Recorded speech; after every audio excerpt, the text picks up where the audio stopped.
जयसिंगपूर विक्रमसिंह मैदानावरील आंदोलन तात्पुरते स्थगित 15 दिवसांमध्ये अहवाल सादर करून एमआयडीसीची प्रक्रिया रद्द करावी अन्यथा व्यापक जन आंदोलन छेडणार। प्रस्तावित सैनिक टाकळी एमआयडीसीबाबत काल उद्योग मंत्रालय मुंबई या ठिकाणी बैठक पार पडली। बैठकीमध्ये आंदोलकांच्या मागण्या ऐकून घेऊन उद्योगमंत्री उदय सामंत यांनी एमआयडीसी स्थापित करण्यासाठी झालेली प्रक्रियेची 15 दिवसांमध्ये चौकशी करून अहवाल देण्याचा आदेश जिल्हाधिकाऱ्यांना दिलेला आहे आणि तोपर्यंत एमआयडीसीची प्रक्रिया थांबवत आहे असे सांगितले। त्यामुळे आंदोलकांची थोडी तरी बाजू सरकारने ऐकून घेतलेली आहे।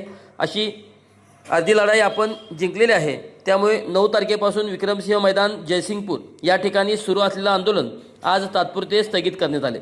येत्या काळामध्ये प्रशासनाकडून किंवा आमदारांच्याकडून परत जर एमआयडीसी प्रक्रिया लादण्यासाठी प्रयत्न झाल्यास सैनिक टाकळीतील पंचक्रोशी देशास तसे उत्तर देणार। त्यामुळे 15 दिवसांमध्ये प्रशासनाकडून सविस्तर अहवाल देऊन त्यावर उद्योगमंत्र्यांनी व शिरोळ तालुक्याचे आमदार राजेंद्र पाटील यांनी जनमत ओळखून सदरची एमआयडीसी रद्द करावी अन्यथा परत व्यापक जन आंदोलन छेडले जाणार असा इशारा यावेळी देण्यात आला।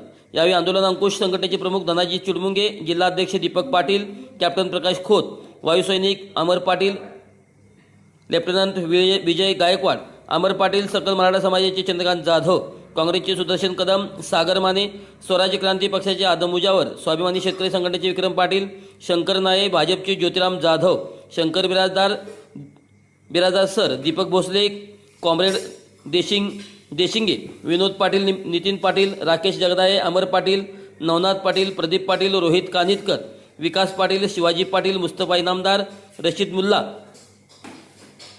पांडुसिंग राजपूत इत्यादी उपस्थित होते।